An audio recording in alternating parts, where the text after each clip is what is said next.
La lecture transforme. La lecture est la clé de la connaissance. On ne peut pas acquérir de connaissances sans avoir lu. C'est pourquoi on dit que si on veut cacher une information à l'Africain ou à un individu quelconque, il suffit de prendre cette information et la mettre dans un livre. Et vous allez vous assurer que la plupart des personnes ne vont pas avoir cette information parce que nous n'aimons pas lire. Moi, je suis un jeune et je me suis intéressé, je peux dire tardivement, à la lecture. Je pense que j'ai commencé par lire les livres. Ça a été grâce à ma maman. Ma maman, c'est une personne qui aime la lecture. Elle aime lire. Et les gens sont étonnés de voir son raisonnement malgré son âge. Et j'ai fait une dédicace à ma maman. Vraiment, c'est grâce à toi que j'ai commencé par lire. C'est grâce à elle que j'ai commencé par m'intéresser à la lecture.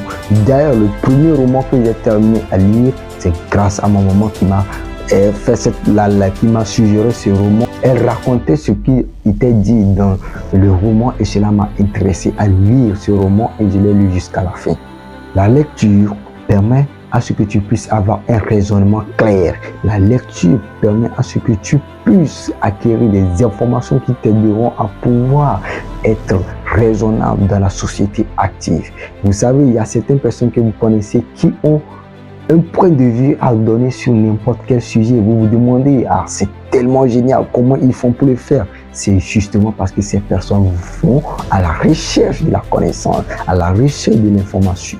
Ne se limitent pas qu'à une seule information. Ils la cherchent dans divers horizons, à travers les livres, à travers des revues. C'est très important parce que les livres contiennent des informations précieuses qui ne sont pas délivrées par exemple dans la télévision ou peu importe.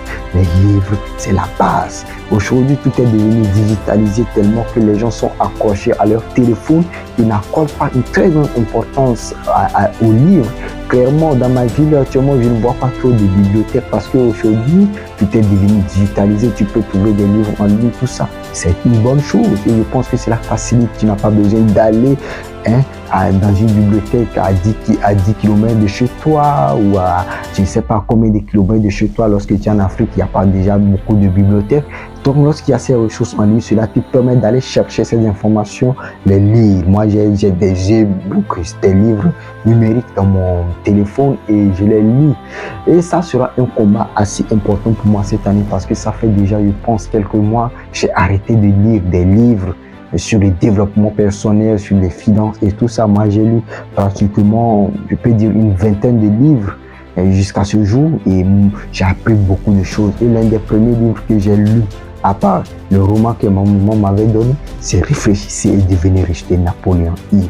J'ai découvert ce livre justement en suivant une vidéo YouTube comme tu me suis, où la personne a suggéré ce livre et a dit l'importance de ce livre. Et deuxièmement, ce qui m'a conforté à pouvoir lire ce livre, lorsque j'avais entendu premièrement parler de ce livre, je ne suis pas allé forcément chercher ce livre, mais c'est lorsque j'ai vu une vidéo de Bob Proctor, ceux qui connaissent Bob Proctor qui est mort, paix à son âme, en 2024 je crois.